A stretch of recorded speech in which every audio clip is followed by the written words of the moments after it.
Praetorian, written by Tyrone Bruinsma. Soviet Russia, 1952. Captain Ivan Khrushchevsky was glad to be home, having stood guard in Berlin for years after the war. Back in Moscow, he could finally relax at his favourite bar. Good vodka, good music, and good friends. He shared stories with his comrades about his time in Berlin, the childish antics, the rare scenes of combat, and of course, the women. Ivan loved women more than he loved Mother Russia. Unfortunately, that would be the night his lust got the better of him. For the last year, a woman named Helena had been performing as a jazz singer in the bar. The moment Ivan saw her, he was completely taken by her beauty. Her hair was like the golden curls of an angel. Her eyes were pure emeralds. Her curvature insulted the beauty of Greek sculptures, and her luscious red lips matched the velvet dress that she wore. Ivan couldn't breathe, let alone speak. And then she sang. Her voice was the song of heavenly birds, drifting the captain into a state of audible euphoria. He had to have Helena all for himself. After the night, Ivan approached her. He praised her voice before turning to her features. The two laughed and drank in each other's amusement.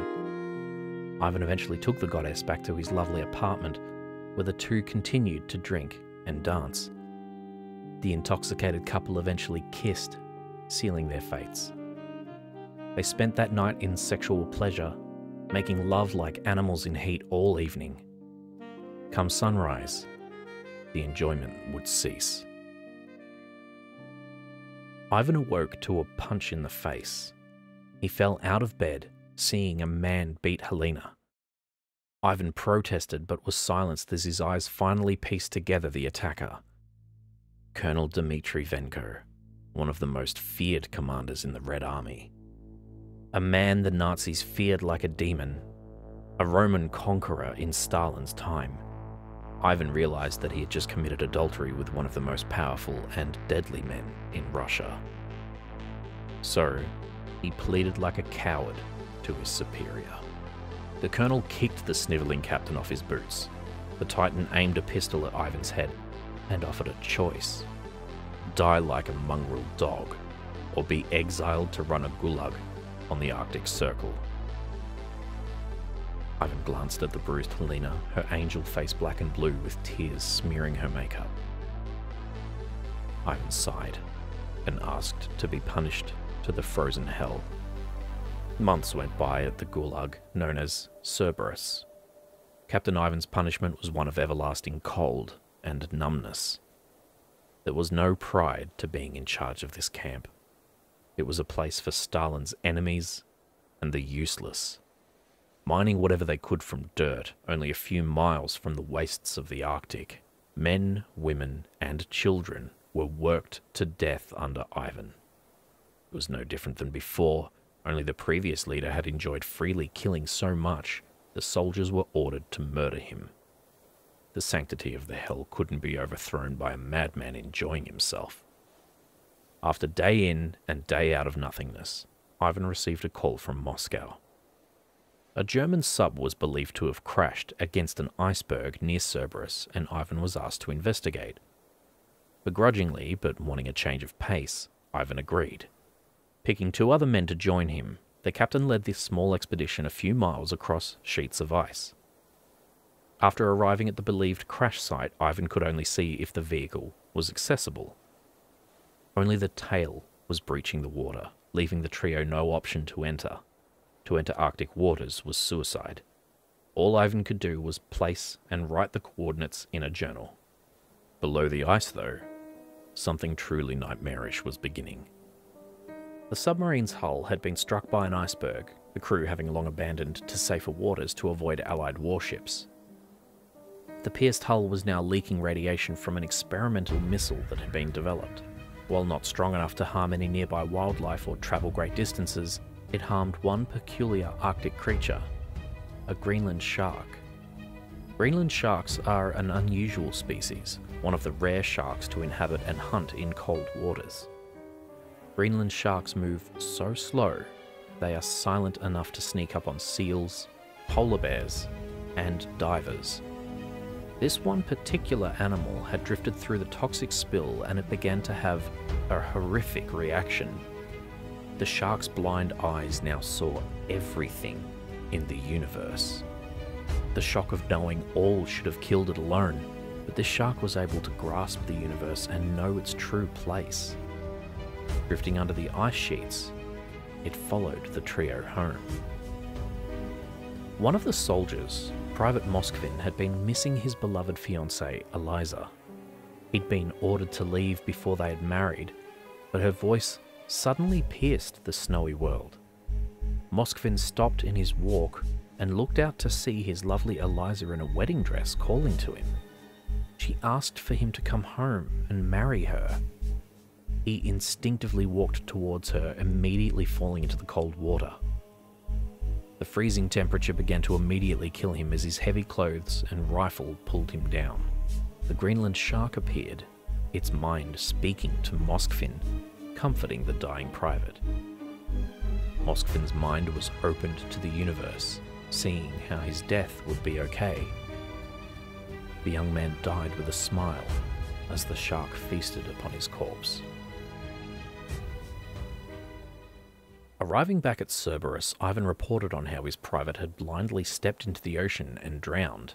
Moscow did not care, and merely said the sub would be examined by another team, as it was just discovered that Joseph Stalin was dead. Unsure about what to do with his prisoners, Ivan issued a halt on mining and executions. While this was cause for celebration, that same night, 2 pairs of scaly claws crawled into the prison. That night, Ivan dreamt of his time in the war. All of the people he'd killed, each of their deaths tearing a piece of his body apart. He began to feel all the pain he'd caused others before he fell down an infinite pit. The walls were made of bodies trapped under one skin, with spiders forged of human bones spinning webs of blood. Ivan looked to the bottom of the endless pit, only seeing darkness. Jumping out of his skin from the dream, Ivan panted in fear, before hearing the chanting. From the prison's church were lights and incomprehensible chanting. Ivan grabbed his pistol and trudged through the snow. Inside the church, prisoners and guards were singing an alien language as their bodies moved like the waves of the ocean. At the altar stood the Greenland shark. The beast had gained limbs along with its godly sight. Its eyes were no longer grey, but held the universe itself. Ivan saw how everyone around him was now blind, unresponsive to his cries of help. The shark god called a woman towards him with speech from the mind. Ivan heard it too, a voice like God's. The woman and the shark kissed like lovers, its purple tongue pushing into her mouth. The shark's tail coiled around them both as they mated. Light emitted from their bodies as Ivan watched them shift into one being and back into 2. Eventually the shark released her, and she had been reborn as a shark monster, the universe in her own eyes. The people howled in a primeval tone as Ivan ran. Ivan grabbed everything he owned and ran for home, through snow, through forests, and even through blizzards. His journey seemed endless, and the world's noise turned into silence, until Ivan could not walk anymore. His legs gave out, and he collapsed into the snow. Safety was nowhere in sight. In his last bout of strength, he wrote an apology to Helena and went into eternal sleep. Ivan's body would be found by a wandering farmer, Helena receiving the letter and killing her husband. She'd then fly to America as a legal immigrant and lived a happy life with a son she'd name Ivan. As for Cerberus, no one ever saw these shark gods. When a group finally did check, they only saw an empty camp with a dissected Greenland shark hanging in the church. although it is believed that deep within the cold, dark ocean, a city of existential gods now rules a peaceful kingdom. A kingdom which will never be discovered by those who cannot see.